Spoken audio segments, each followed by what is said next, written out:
What's going on, YouTube? It's your boy AD. We about to get into it with the first video on this channel. Let's go. Like it up, subscribe already, because you know it's gonna be fire. You know it's gonna be fire. Hold up. I got a lot to say. For this first video, I'm gonna get right into it. We just gonna get right into it. That's what we're gonna do around here. We're just gonna cut to the chase. No chasing. Straight paper. So, what we got on the menu today is actually something that I've been wanting to talk about for a while, but I haven't talked about it because I really do feel like before you speak, you really got to go through something fully. You got to be able to experience the ins and the outs of whatever situation it is that you're trying to give advice to, or else you're just giving empty advice that you don't really know too much about. That's why I never told nobody else, oh, become a trainer, because I feel like, yeah, it could work out for you, but it could also not work out for you. It has its ups and its downs. It has its positives and its negatives. And those are some of the things we're going to get into today, okay? So, I got my wine. I got my meal prep, thanks to Bay, you know what I'm saying?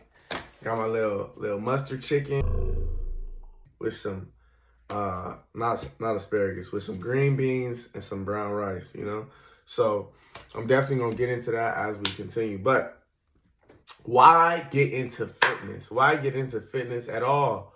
Now, fitness is a very dope community. It's a dope field to get into.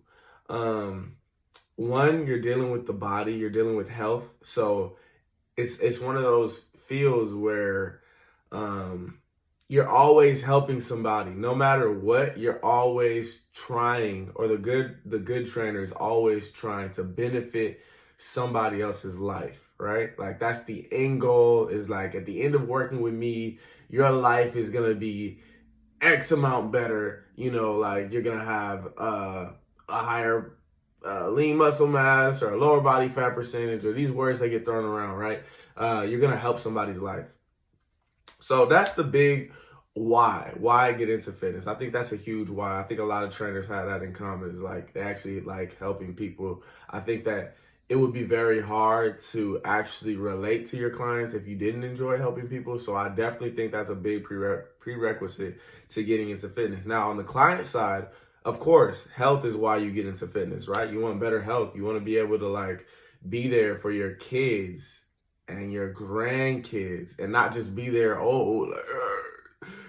grandson, how you doing, grand? Oh, my back, oh, my knee. Like, granddad, I just walked in the house. You dramatic? Goddamn. Can you chill? Nah, I want to be the granddad that's like, what up, grandson? Go hard, go long. I'll be like, hey, remember this? I'll be like, I'm about to be that granddaddy that's like, what's up, granddad or grandson? How you doing? Grandson? You been okay? Think fast. I'm gonna be a ninja when I'm 80. Anyways, so I just have to say that, because look, that's why we get into fitness, is because we want to beat up our grandkids one day. We really want to show these little rugrats who really was here first. And also, obviously, there's a whole bunch of health benefits to that. My light just went out, so that's great. There's a whole bunch of health benefits to being active, obviously, like cardiovascular health, right? All these little things that, lowering your blood pressure, if you're prone to diabetes and stuff of that nature, obviously all of that stuff is going to be, not eliminated, but you're at less of a risk of those. There's a lot of them. High blood pressure, hypertension, diabetes. I think I just said the same thing. A whole bunch of little health things that working out helps, okay? Now, obviously, I have to address this. Because if I don't address this, I'm a fraud. And I never got into this game to be a fraud. Hold on, bro. I'm too light-skinned for all this light. I got to switch it up a little bit. Hold on, dog. Hold on. There we go. We back on the orange light. Now I look like the annoying orange. So, yeah, the things I have to address. Okay, I'm a man, bro. I'm a man, bro. I'm a guy. I don't know if you could tell that, like, by the video, but I'm actually a dude. Like, so, you know, why do guys, a lot of guys work out for vagina, right? And that's fine. That's totally fine. I understand it. I get it. I'm not that guy. There's a difference. There's a separation. I don't think any less of that guy. I just think that when it comes more holistically, when you realize, like, bro, I really could give a fuck about what this woman is doing next to me. I'm really here because I need this. Like, and same thing vice versa. You know, as men, bro, it's like anything good in life are going to have temptations in it to weed out the ones that are not there for the right reasons. So that's the way I see it. When I go to the gym and I see a whole bunch of females in tight-ass leggings, different colors, all the colors of the rainbow, you know, like got colors that I ain't even seen in the rainbow. Like, how you get neon orange? Where did they find that at? But with the little circles on it, like where did they find that at? All right, we're back. I'll take a couple bites of my food. But anyways, listen to me. I think I was talking about women. So they in the gym. Focus on you. Focus on what you got going on. Same thing for the women, bro. Like, you're there to get a result. Let's not get distracted. Everything else is cool. Like, I have no hate. I don't knock that game. I understand it. I've always been, and this will be a topic in later videos, because those that are interested in training, males, you're going to have to tackle this. You're either going to be one of the ones that's knocking down all your clients, or you're going to be one of the ones with clients. like, you're going to be one of the ones with everybody and just, goddamn, bro, chill, calm down. You have to hit the damn nurse and the student aid and, like, damn, chill. Or you're going to be one of the ones that those women feel safe coming to train. And that's how you continue to get those clients. And, you know, that's just how it goes. So, that's why you get into fitness, right? That's why we get into fitness. Now, why become a personal trainer? So this is specifically for those that are like, dude, I've been either working out for a while, or I've been around the fitness community, or I met this dope trainer and I thought he was cool, or she was cool, and I really loved her vibe and what she was talking about, and I want to do that. I love that. Everything about helping people, that's me. That's what I want to do. Okay. Why become a personal trainer? So I think that intention is everything. Now, good intentions are a path paved to hell. They say something like that, right? But fuck all that. I think if you have good intentions at the start of your training journey, you have a better opportunity for growth later on. Okay, what I mean by that? Our community, the fitness community, is very oriented. Okay, this is a fact. And, you know, you got to pay your bills, bro. Now, it's hard to do a service-based job where you put your heart into it when there's money involved, because two things will happen. Two things will happen, especially if you become good. Either you're going to put too much of your heart in, or not too much, but you're going to put so much of your heart in that you feel devalued by the returns that you're getting right now. Or you're not going to put enough of your heart in because you're only focused on the bread, right? And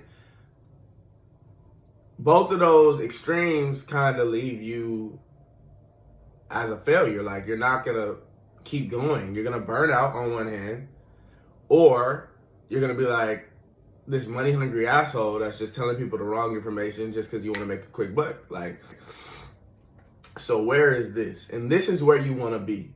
If you're starting training just to get money fast, in my experience, it hasn't worked like that. It takes time, and it takes so much self-work that I don't know if I would be ready to be the trainer that I'm going to be at the end of the year. If I got where I was going, if I got that result 3 years ago, I wouldn't be able to handle it because I still had bad habits and I still was around the wrong environments and this sort of thing. So I wouldn't have been able to handle it. So I think you got to keep yourself in the middle. If it's like, okay, I need the money, giving.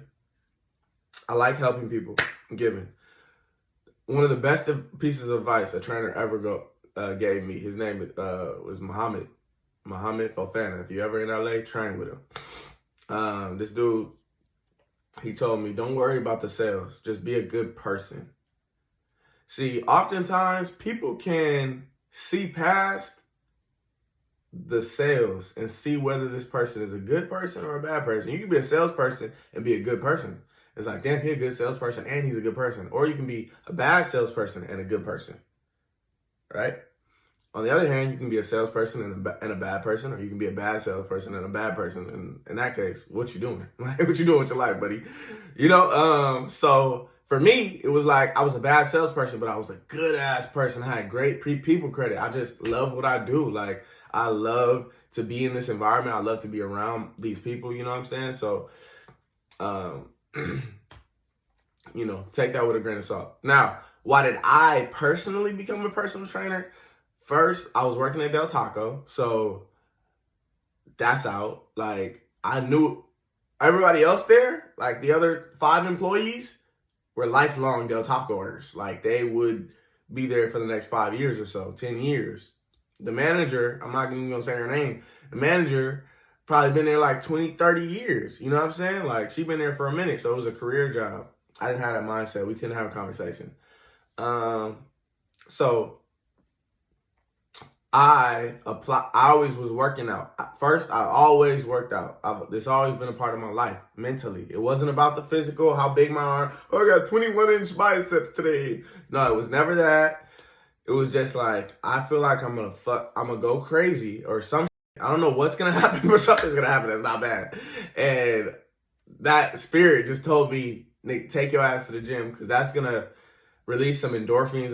It's just gonna make you feel better about yourself, feel good. I always was a smaller guy, so I felt like when I'm in the gym, I have some more sort of like, you know, control over how I look and, you know, how hard I work. And if my life situation was fucked up, I could come to the gym and release that energy. You know what I'm saying? So that was why the gym was important to me. Okay. So when I got the opportunity to be a trainer, you know, I was all for it in 2 different ways. One, I saw the money, and I didn't see the money physically from me getting the money. I saw other people that looked like they had the money, because a part of training is dressing the part, faking it till you make it, XYZ. So when you come into an industry with fresh eyes, you look at the fake it till you make it as real individuals. Like, damn, this nigga really doing it. It don't get until you've been there for a year and a half, to you like, damn, you broke. We both broke. We both at the same gym with no clients. Like, damn, that's crazy. So, you know, I saw the money. I saw one of my homeboys. He had a nice ass, I think it was a Hellcat, a white one, and a white one with black stripes, and it was fire. And I think it had like a red interior, like leather interior in it. And me and him, we would like chop it up, talk about business and stuff like that. And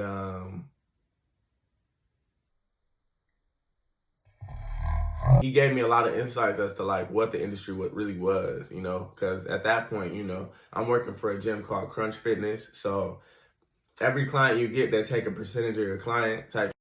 So he was giving me because he had been there for like 4 years. So he had been giving me the rundown of like, bro, don't do this, you know, work hard when you need to, this, the XYZ. A lot of the reason why, you know, I left that gym had to do with the mentality of the entire facility. It was just not a good place for somebody that was trying to go up there to be at.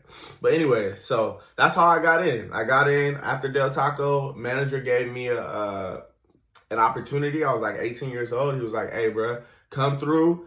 I wasn't certified at all. He was like, hey, you got 2 months to do your NASM exam before I hire you full time. I'm only going to give you like 10 hours a week to study, and that's it. To study, and they had this thing called like kickoff clients. So I wasn't able to actually train people, but I would be able to get them through like some of the stuff I was learning through NASM, like the assessment, the initial assessment, and he would pass them off to another trainer or something like that. So I was just helping out the team.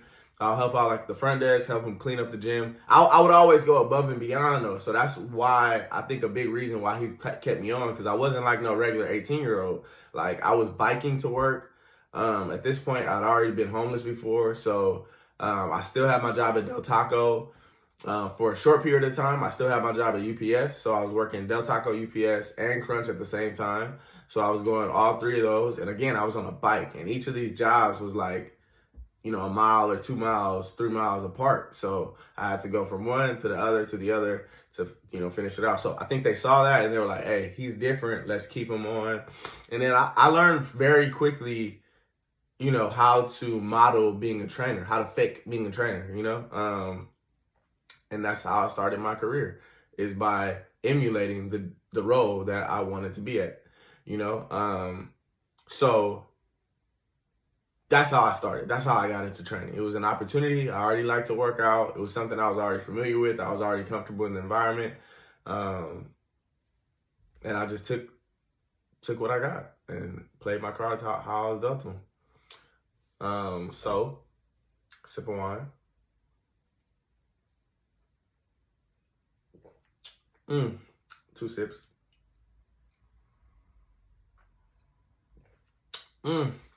3 sips. 4 sips. You won't. You won't.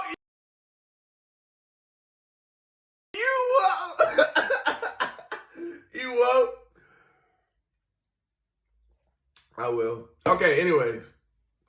So what do I like about, this is the best. Hold on, I gotta take a bite of food.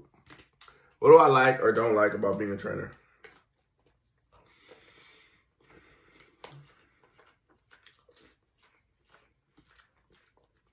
It's a very good question.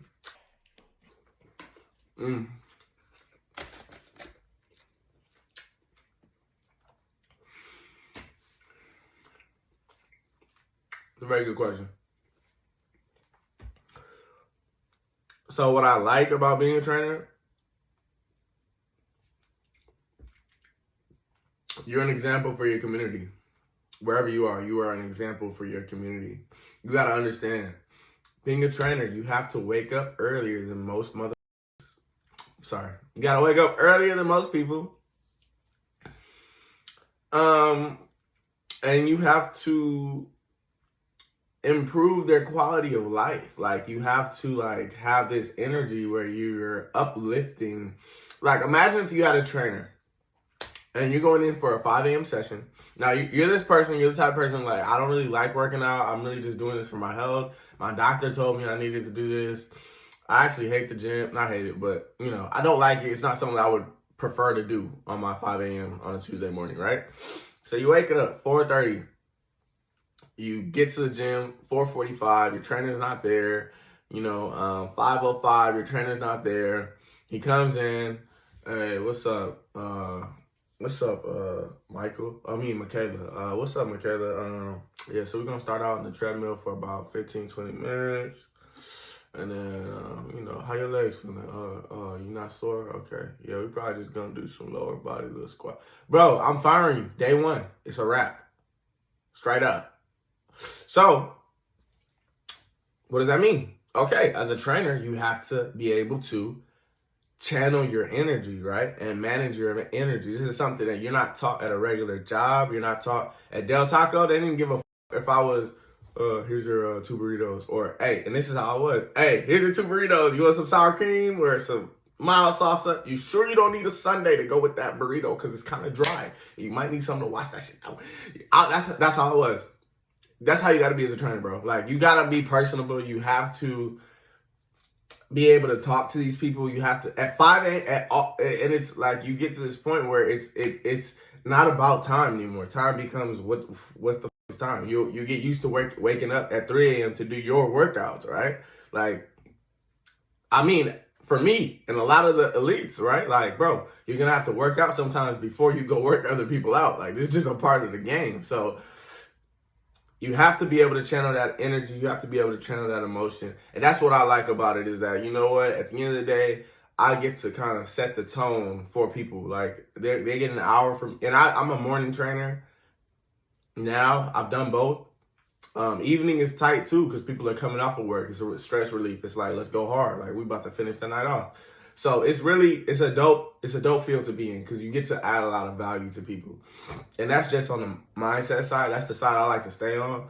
But don't get it twisted. Like we definitely still focus on, you know, the stats, where you are with your body, actually making progress. Are you getting stronger? Are you losing weight? Like, we definitely still want that progression, but I'm always going to be like, is she happy when she's here? Like, is she enjoying her time? Or is he like feeling like, hey, bro, like I'm lifting more weight. Like I feel bigger. Like my biceps is a little, you know what I'm saying? Like those are the things that I care about the most. And that's what made me fall in love with training, is seeing people go from like lifting 5-pound dumbbells, bicep curls, to like 6 months later, homegirl hitting 25s with the curls, easy, you know, like that's, but, and then it's crazy because when you're in the room and and I'm a group trainer now, I'm both. Like I do group training, small training, one-on-one PT, but in the group training classes, it's crazy because like you'll see somebody 6 months later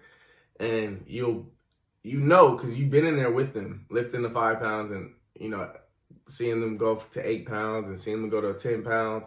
So when they hit that like 25, right, it's like you look at them and they look at you and y'all know, you know what I'm saying? Y'all know exactly what happened. You know what the progression was like. And it's just this feeling I can't describe it. I can't put it into words, but it makes everything okay. It makes everything all right. The early mornings, the raspy voices, losing your voice, you know, not being able to get sick, because this is a job where ain't nobody coming in for you, big dog. Who gonna cover my shit?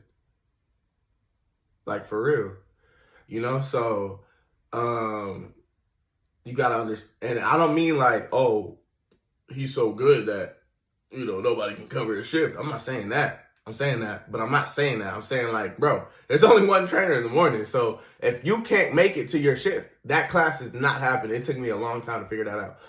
If you can't make it, then people don't get that feeling that day. And that means a lot because people need that feeling, right?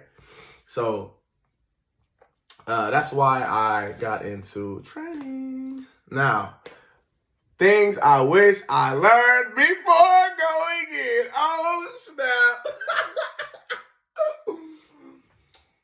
Bro. All of a sudden, this is fire. You know what I'm saying? This is real good. Y'all should check out. I'll put a link or something. But, bro, this is a good one. Wow, where do I start?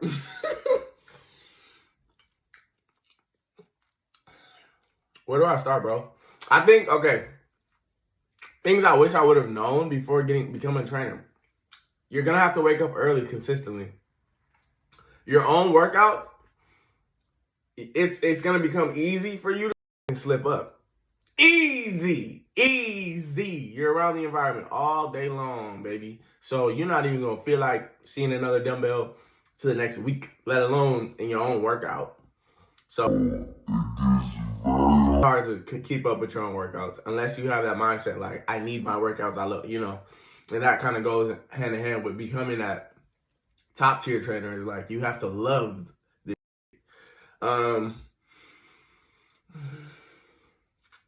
That whole thing about sleeping with your clients thing, like, it's really big, bro. Like, you don't think it's big until it's there. You don't think it's big until the baddest girl you ever seen walks into your gym and is teasing you with some RDLs, talking about, do I have good form? You know you got good form. Stop playing with me. No, for real though. Like, for real. Like, bro, these little things can tear down your whole career. Not showing up to work on time. I'm notorious for it. Not happily. I actually hate this shit, and it's something that I've been working to correct and rectify in my own personal life. This is what I'm saying. Some of your personal issues, they kind of get brought up in your job because you have a job that requires you to be consistent every day.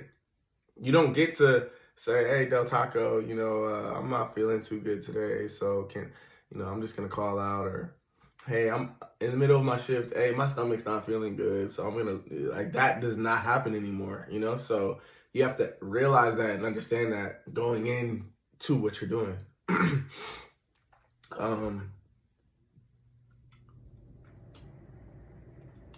I wish I would have known that, yeah, you have to really be a different animal to be a trainer, to be an effective trainer. Because you have to keep the same energy, not just for the 5 a.m., but what about the 6 a.m.? What about the 7 a.m.? What about the 8 a.m.? What about the 9 a.m.? What about the 10 a.m. class? How is his energy in all of those classes? And then if he's coming back, don't think that the 4 p.m. is going to be forgiving because you did the 5 a.m. No, they don't give a. They want your energy. They want that life. It's facts, bro. Like, it's fact. It's just what it is, Maybe one day out of like a month, you can come in and be like, hey, y'all, I'm not really, I'm here, but but like, other than that, bro, you got to be on pivot, because these people, like, you got to understand you're dealing with people that, need that. So I wish I would have known that going in. I wish I would have known, I knew the industry was bullshit before I got in. That's a part of the reason why I got in as well, is because I saw, I saw so much BS growing up off of bodybuilding.com, just looking at different dudes try to sell supplements and try to sell different stuff. Like, I was like, bro, this is BS. How does it take that much to have a healthy body? You're crazy. And for me, I was like, my mom didn't have the money, bro. So these packages that they would sell were like $3.99, and like, bro, I'm 15 years old. How the hell am I supposed to pay $3.99 just for the supplements to go along with your workout guide? And you saying that that's the only way that I'm gonna get the results? Like, nah, bro, I'm straight. All right, I'm gonna just do my own thing and see where it goes. So that's where my mindset was at. So I already kind of knew that before going in, that the industry was BS, but you don't know at what level the BS, how deep it goes. And it goes deep, bro. It goes deep. It goes deep, bro. It goes all the way through. All the way through, So you really have to develop this navigation system within yourself that can navigate around the BS, people that you work with, people that are in there just for the money, or for the women, or just there just because, like, you got to be able to navigate all of those things. So those are some things that I wish I would have known before getting into my training journey. Next question. What would I recommend for future trainers? Okay. First,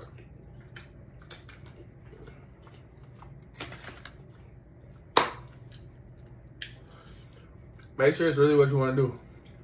And the only way to do that, in my opinion, is to teach as many fucking classes as you can. Think about it like this.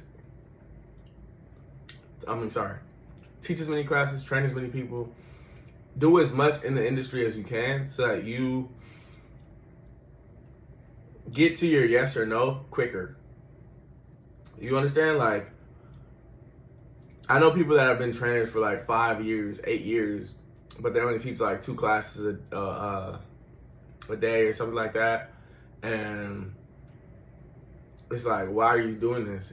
So to me, I would rather teach 6 classes, 7 classes, 8 classes a day, 10 classes a day for 6 months, just to see if I could do it, and just to see, like, if you can do that, you probably love what you do. You probably like what you do. Of course, you're gonna get fucking burned out. So I would not recommend it. This is what I did.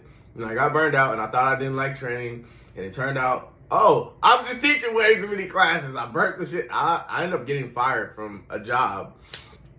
OC Fit. It was one of the best jobs I ever had. So respects to Jess, because Jess changed my life. But man, I would definitely keep that in mind. Like, it's a job you have to love. If you don't like it, if you don't love it, like, your clients are gonna tell, you're not gonna get clients. You're not gonna get money, bro. You have to love it. You have to. All right, I love it. And when you love something, like imagine your mom, your mom has things that you don't like, right?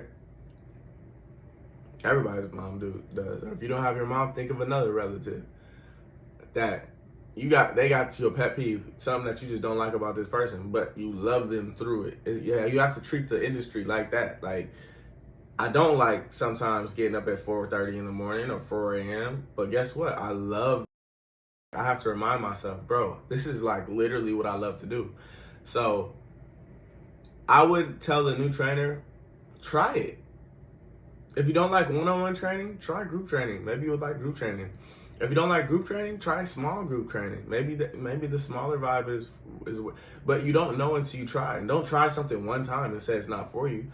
Give yourself like 3 months. 3 months to be like, okay, I've been in every possible situation here. If it doesn't take 3 months for you to know that you're out, then be out. But like, I would definitely give yourself some time to like fully immerse yourself in the role, and that way, when you say no, it's a solid no. Hey, this is not for me. I ain't cut out for it. And I'm good with that. I'm good. So that's definitely it's a couple things I would keep in mind for the new trainers. The industry and the internet is going to tell you to go out and get certificates. And let me tell you something. I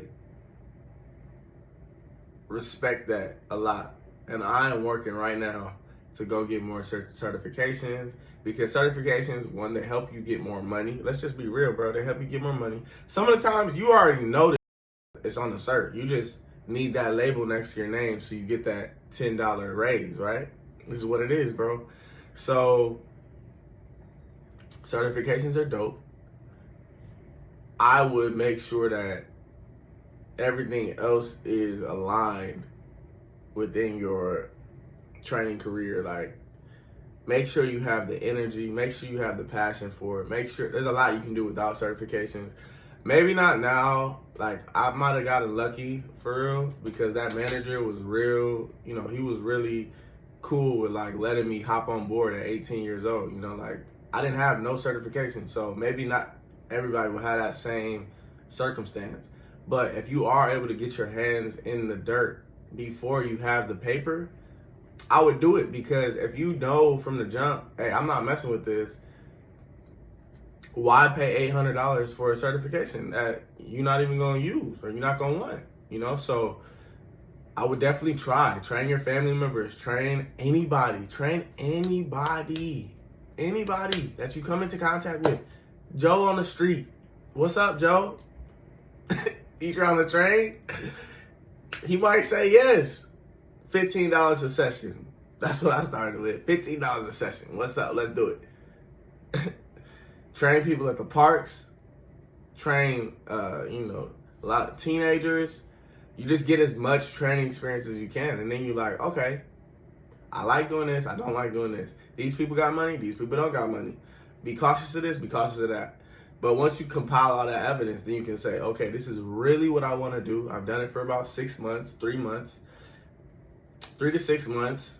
I'm going to take another 3 months and get my first certification. So, by the time I'm certified, maybe I've racked up enough experience for the year. So now when I'm certified, I have connections, I have clients, I have opportunities, like, that I can use.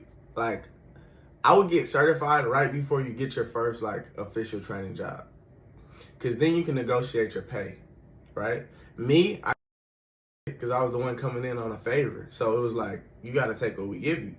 Now, if I would have been on my game, I would have been like, all right, I'm gonna see you, right?